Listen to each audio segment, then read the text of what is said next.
Hello and welcome to Zoolab's Summer Reading Challenge for 2020. My name is Georgie. It's great to have you watching us today. Now, normally we will be coming out to libraries and telling you our story and bringing out some of our animals with us.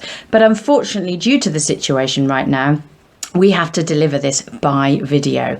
But do not worry, you will have just as much fun today because our story is linked in with this year's Summer Reading Challenge theme, which is that of fun, of hilarity, of comedy. So I'm hoping it should give you a good belly laugh. You see, our Summer Reading Challenge theme is The Crazy Crew. That's the name of our story today, and it takes place in a fun house. It's a talent show. Only this year you're lucky because the participants in the talent show, well, they are animals. And the audience is are animals too. Now, the audience have an important job because they have to gauge the talent show depending on how funny they think it is. And they gauge it on the funometer. You see, if they think the act in front of them is making them really laugh, if they're guffawing with laughter, if they're holding their sides, well, then they press the red clown nose button and it takes them up to the max on the funometer. If it hasn't even given them the slightest smirk, well, then it's right down here on the funometer. Yeah, exactly. It's the pants button. That's what they have to press. So, let's meet our animals first of all in our talent show, shall we? So, this one here, this is a giant African land snail, of course. He's called Giant Wall. He's a bouncer. He doesn't actually go on stage, but it's his job to make sure that if your name's not down, well, you're not coming in. You see, it's fully booked, our fun house. The animals have been rehearsing all week. And it's our Giant Wall's job to keep those who haven't got their name down well and truly out. That's why he's got this big shell, this big house to keep those other animals out. Then we've got Slider, the snake. Well, Slider is a comedian, so we'll meet his act a bit later on. Then we've got Twiggy, the stick insect. She's good at miming. That's her role in this talent show. Then we've got the cockroach over there. His name is Clive Roach. He's good at impressions. And then we've got our rat, Dusty the rat. He is, of course, a clown. That's our animals in our talent show today. Now, there is someone else I need to tell you about, and that's the villain in our story, who's out to destroy this evening of fun and jelly belly laughs. You see, he hates laughter. He wants the whole world to be miserable and carrying a box of tissues all the time. There's a reason. You see, when it gets loud because of laughter, he twitches and he flicks hairs off. He's a tarantula. His name is Torturer the Tarantula. When the noise gets too loud from laughter, he twitches and he flicks hairs off. Now, he goes around wearing earmuffs because he hates laughter. But if the laughter is so loud that even through the earmuffs, it makes him twitch, he flicks hairs off. Now, he's really scared that eventually, or even sometime soon, he's going to be bold. That's why he's up to destroy this evening at the funhouse. He doesn't want to be bold. He doesn't want to be bold like his granddad tarantula, Goldilocks. So he's up to destroy this evening. He has a plan. He's always got a plan. Shall we meet him? We're going to meet Torturer the Tarantula, our villain in our story. Let's have a look. Now, Torturer the Tarantula is a Chilean rose tarantula. He's all the way from Chile in South America. Look at this. Wow, look at that. Now I'm going to zoom in so that you can see a little bit better. Look at that. Wow. This is torturer. Now, our tarantula here is covered in lots and lots of hairs. You can see them really well by the camera there. Look at that. Now, those hairs help torturer to feel and find his way around. But if he gets upset, if something frightens him and he feels threatened, he'll flick hairs off and he gets left with a bald patch. How many eyes do you think our tarantula here has? How many? What do you think? I'm going to get torturer to move slightly. Now, can you see a spot just at the front there? That spot there is at the very front, is where all of his 8 eyes are. He's got 8 eyes, 2 facing forward and then 6 all the way around to help him find his way around. Now, his eyesight, in saying that and having all those eyes, it's not great actually, and he relies more on all of these hairs. Look at that.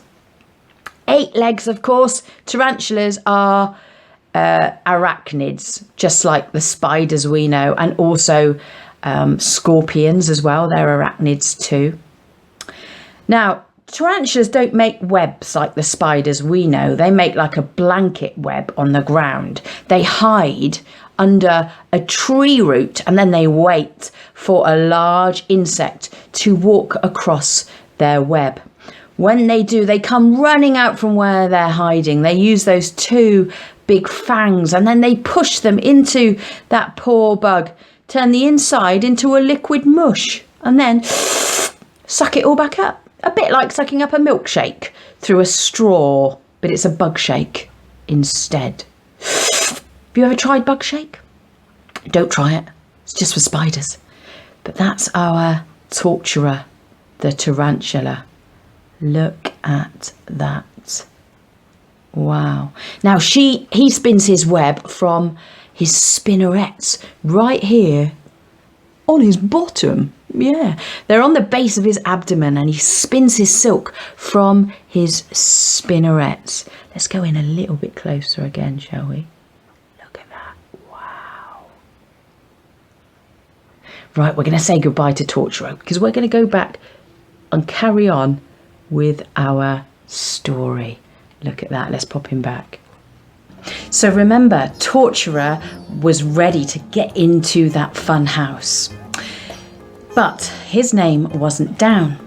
You see, Giant War, the bouncer, was at the doorway. It was fully booked this evening. This funhouse event was not just about fun. It may have been for the audience, of course, but for everybody else, they were selling the tickets to make money to send to the rainforest, to plant trees for the rainforests. You see, our rainforests are having trees cut down, and this threatens the animals that live there. But some places were organised to plant trees, and that's a really good thing. So all the animals were determined to raise money to help the animals in the rainforest. So this was a special fundraising, fun evening at the fun house. And Torturer's name, it wasn't down. But Torturer had a plan. He always has a plan.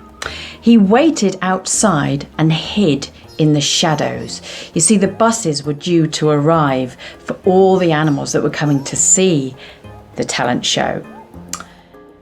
The first bus arrived and there was a giant giraffe, a huge giraffe that stepped out of this very small bus. There were laughing hyenas, cackling kookaburras, an entire zoo stepped off the bus. Then the next bus pulled up. This was the older generation of animals, the grandmas and granddads of the animal world. And they were in the care home and they'd come on an outing to the fun house. The first animal to step off the bus was a rabbit with a hearing aid. Pardon? I said the first animal to step off the bus was a rabbit with a hearing aid. Then there was a centipede with 6 walking frames. Then a sheep with some knitting attached to its own wool. And then there was a tarantula that stepped off. But an incredibly hairy tarantula, this one. This particularly hairy tarantula had a wig. You see, it was bald underneath. This was Goldilocks, Torturer's grandfather. Now, Torturer was hid in the shadows and he knew his granddad was on that bus. The next thing you knew, there was a giant gust of wind from the shadows and it was coming from Torturer's direction. Let's just have a look. There's our huge giraffe that stepped off the bus. Here's Torturer hiding in the shadows, and there's Goldilocks just before that big gust of wind comes along. Suddenly this big gust of wind from the shadows and Goldilocks' wig went flying up in the air. It looked a bit like a flying hamster. Before you know it, it was, well, gone. Goldilocks was so embarrassed. He hated anyone seeing him bold. He used all of his 8 legs to see if he could cover himself. But he couldn't. He couldn't cover himself. The bold patch was too big. He was so embarrassed. He got back on the bus and he sat there and he refused to go into the fun house. This was just what Torturer had wanted. Torturer joined the queue. He threw his leaf blower down. That was what he'd used to create the big gust of wind in his plan. He joined the queue, and when he reached Giant Wall at the door, Giant Wall said, "Name?" "Goldilocks," said Tarantula. "Tick, in you go," said Giant Wall. This was just what Torturer had wanted. He'd made it, he'd got inside, and now his plan was to destroy the evening. No one was going to have fun. It was going to be a miserable evening. He made his way to the front to sit in the front row. He'd need to do that for his plan. He sat in the front row and then the curtain went up, the lights went down, and a spotlight shone in the middle of the stage on a cockroach. Clive Roach, the cockroach. He was the impressionist. He walked to the microphone and he said, so my next impression is an impression of a beetle. And he stood there completely still, doing nothing. There was silence in the funhouse. You see, the thing is, cockroaches look just like beetles, so there was no need for him to do anything. And that was Clive's idea of a joke. More silence. He was chuckling to himself. He found it rather funny. Then he said, "I'm going to sing a song by the Beatles. Love Me Do." So he sang this song by the Beatles. Silence. And then he said, "I'm going to do an impression of a beetle eating an apple." And he sat on top of the apple in the middle of the stage and just started eating it normally. Well, the room was still silent and they were seconds away from pressing the pants button on the side of their chairs. But then suddenly there was one kookaburra that for some reason found the whole thing very funny. He started to cackle. And then the next thing you know, the kookaburra next to him started to cackle at the fact that he was cackling. And then 10 laughing hyenas started to laugh at both of the kookaburras cackling. And then the whole auditorium was laughing in hysterics, holding their bellies, rolling in the aisles. Some of them were even laughing. The red buttons were being pressed all over the auditorium, except for one, and that was Torturer. He was holding his earmuffs. He couldn't bear it. The noise was so loud, and then he twitched and he flicked some of his hairs off. The hairs, well, they went right up into the air. The funometer was looking really healthy. It was on the red. The cockroach had done really well. The next animal walked on the stage. It was Twiggy, the stick insect. Now, Twiggy was a mime artist. Now, what that means is, mime artists, well, they mime. They don't make a sound. They mime their actions as to what they're doing. So Twiggy walks on and starts to sway in the wind. That's what stick insects do. They pretend to look like a leaf or a stick blowing in the wind. And then the stick insect started to walk rigidly, a bit like a robot. Have a go. See if you can do that. Well, some of the kookaburras started to laugh, and a few of the hyenas. There was a little bit of laughter in the first few rows. Not from Torturer though. But then suddenly all of these fine hairs came down and landed on the stage. And our stick insect... Chew! Chew! Well, the stick insect had made noise. You don't make noise when you're a mime artist. Suddenly, the whole audience was pressing the pants button. The blue button was being pressed and the funometer went down to not even the smirk section. Torturer was smiling inside. This was just what he wanted, a room full of silence.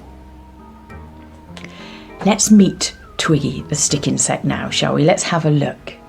This is Twiggy. She's right here. Look at this. Wow. She's pretty big, isn't she? Now, this is a giant lime stick insect. Let's zoom in. And you would find her living in Australia amongst the trees. She would be living in the canopy layer. Now, if we look at my backdrop behind me, look at the colour. It's really similar, and that helps her to camouflage. It's really, really good camouflage for that. Wow, pretty big, hey? Look at this. Now, those two antennae on the top there, they're for feeling and smelling to help her find her way around. That's what she does. She's got a skeleton on the outside. It's a bit different to you. She's got what we call an exoskeleton. Your skeleton is on the inside. Now, see this part here? That is not a weapon to stab you with. That is where she lays her eggs from. She'll come down the tree, drill into the soil, leave her egg there, and then a few weeks later, that egg will hatch out and there'll be some baby stick insects in there. Look at that. Wow. Pretty big, hey? Now, she's got two big eyes. Look at those big eyes. Now, her eyes are different to mine and yours. You see, she's got lots of lenses on each eye, lots and lots of lenses. So she can also see colours that we can't even see as well. Look at that. Wow. The curtain came down. It was interval time. It was time for the animals to go and get a drink. So all of the audience headed out towards the bar. The bar was run by sheep, you see. And these sheep, well, they were ballerinas. So when it came to time to call people to go back to return to their seats, they did a little dance and they shook the bells to tell everyone to return to their seats. There was one animal that wasn't in the bar, and that was Torturer, the tarantula. You see, Torturer was being devious.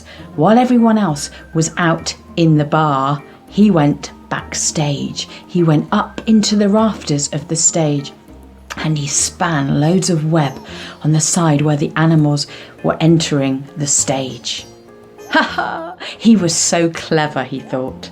He was going to live a long, happy, hairy life. No one would be able to laugh because there'd be nobody coming onto the stage to have a laugh at. He was so clever. He was very proud of himself.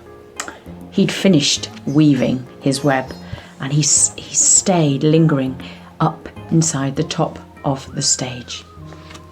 The ewes, they did their ballerina dance and everybody returned to their seat. The curtain went up and the snake slithered on the stage quite happily. This was Slider, the comedian. Torturer was mortified. He looked down to see what had gone wrong. He'd spun loads of web all over the side of the stage to stop anybody coming on. There was a problem. He'd spun silk on one side of the stage and the snake, for some reason, had come on the other. He was doomed. What was he going to do? He's going to start twitching if he's funny. He's got to hope that he's not funny. Slider slithered up to the microphone and decided to tell his first joke. What do you call a bird that works on a construction site? A crane, said the snake. What do you call a drum, a sheep and a snake that fall off a cliff? Badum. Suddenly, the room was in ruptures. What do you call a snake's favourite subject? History, of course. Well, the audience, they were gone. The monkeys were holding their sides. The kookaburras had fallen out of their chairs. And the hyenas, well, they couldn't even breathe. They were laughing so much.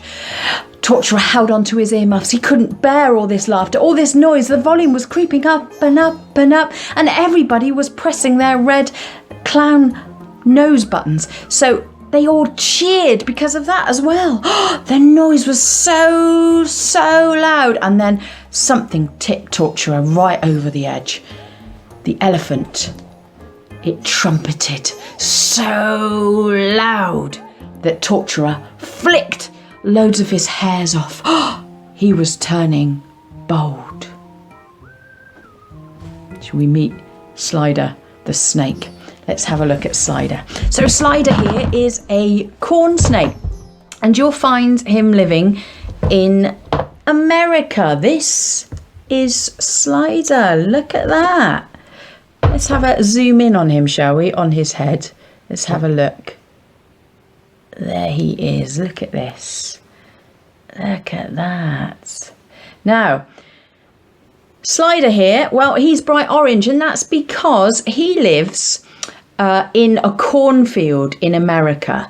Now, in that cornfield, the corn is going to be a yellowy, orangey colour. So this helps him to camouflage, to blend in.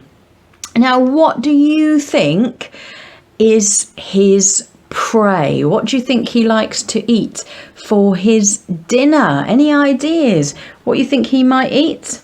Well, he eats little mammals, little creatures crawling around in that cornfield, like mice and maybe other rodents that you might find. And those rodents are in that field because they are feeding off the corn. Well, our snake here feeds off the mice that eat the corn. So very, very good animals for farmers, because farmers encourage these into their field because they eat the mice that eat the farmers' crops, you see. Now, you will notice he does keep sticking out his tongue. He's not being rude, I promise. He's using his tongue to smell with. He smells with his tongue, and he's got two prongs on his tongue, just like you've got two nostrils. Same idea, and he smells left and right, just like you do. But he does it slightly differently. He uses his tongue instead. Look at that.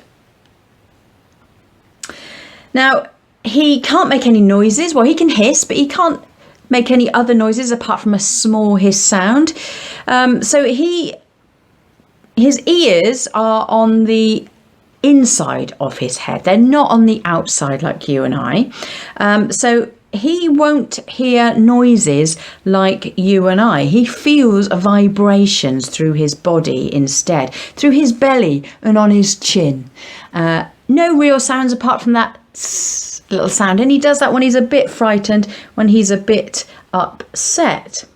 Now, when he eats his mouse, he eats that whole, completely whole. He is not venomous. He's what we call a constricting snake. So he squeezes his prey. He strikes for his mouse. He wraps his body around it and he squeezes it until it's not breathing anymore. He knows when it's not breathing because he can't feel the heartbeat against his skin. So he then unravels himself, and then he opens up his head right out here, and he moves his head whole over that mouse. No biting, no chewing, and no knife and fork. Completely whole. That's what he does. Wow. And he eats once a week. I feed Slider here every Friday night. He has a mouse. I usually have a takeaway, like a pizza or something like that, but that's what he has. Let's pop him back and let's carry on with our story and see what happens at the end. So now it was time for the last act, for Dusty the clown, the rat. He had his red nose on and his big hat, and he walked on to the side of the stage.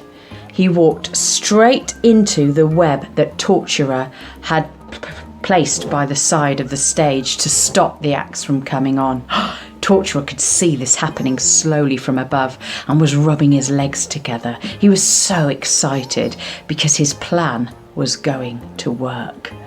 Dusty walked onto the stage and the web covered his nose. He walked further onto the middle of the stage, and then suddenly this sound, which sounded a bit like an elastic band snapping, pinged, and suddenly the rat disappeared off the stage like a catapult. Wow, that was hilarious. The kookaburras, they started their cackling. The hyenas followed. Dusty had no idea what had gone on. All he knew is that, well, the audience were laughing, and that was good enough for him. He had no idea why.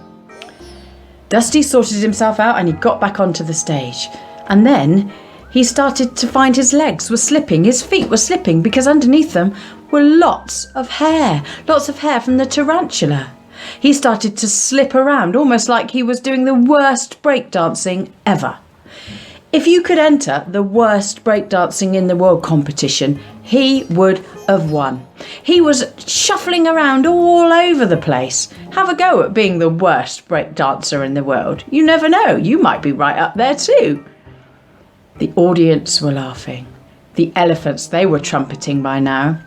The seals, they were honking. The parrots, they were squawking. The monkeys were in the aisles again. The noise was so loud that Torturer started to flick hairs. Even though he had his ear defenders on, he was flicking more and more. He was flicking so much that he lost his balance and he fell on top of the rat. Let's meet our rat before we finish our story, shall we? So we're going to meet my pet rat. We're going to meet Dusty here. Now, Dusty is very, very friendly, guys. She's super, super friendly, actually. Let's bring her out. This is Dusty. Look at this. Wow. Now, rats, guys, are actually super cute. We're not really fans of rats very much, us humans, because we think of them about spreading disease. And wild rats, for sure, they live in dirty places, and in doing so, they can spread disease. But this is a pet, remember? She lives with me. She gets fed by me. She's got a nice, clean house. She's not going to give me anything nasty. She'll eat anything. If I was to give her bread and cheese, she'd eat it. If I was to give her pizza and chips, she'd eat it. If I was to give her spaghetti bolognese, she'd love to wolf that down as well. They eat anything, rats do. Pretty much anything. Let's sit her on my shoulder there. Now, you'll notice she's got a very, very long tail. She can't take off her fur coat. There is no zip. There are no poppers or buttons. So when she gets too hot, she loses the heat from her tail. That's what happens. It's a bit like when you get too cold, you shiver and it keeps the heat in. When you get too hot, you sweat. Well, she does all of those things from her tail. Now, rats, you know, another problem with rats is they can have a lot of babies. A female rat, well, she could have up to 24 babies. That's a lot of babies, right? In one go. What a lot of babies. She might only have 6. That's the minimum. But she could have 35. That's the maximum. What a lot of babies.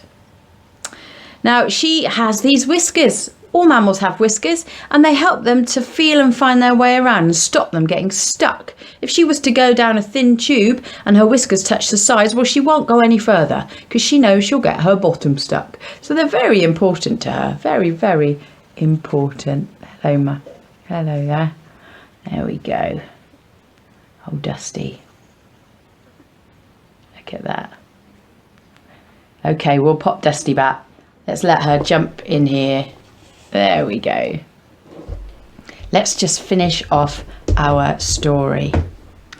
So remember, the tarantula had fallen and landed down on top of the rat. The whole audience gasped. They'd suddenly realised the whole show had been sabotaged by this tarantula. "You were the one who stopped me getting on the stage and made me ping off," said the rat. "You were the one who made me dance all weirdly because of your hairs." And then suddenly Twiggy the stick insect piped up. "And you were the one who made me sneeze, sabotaging my act too."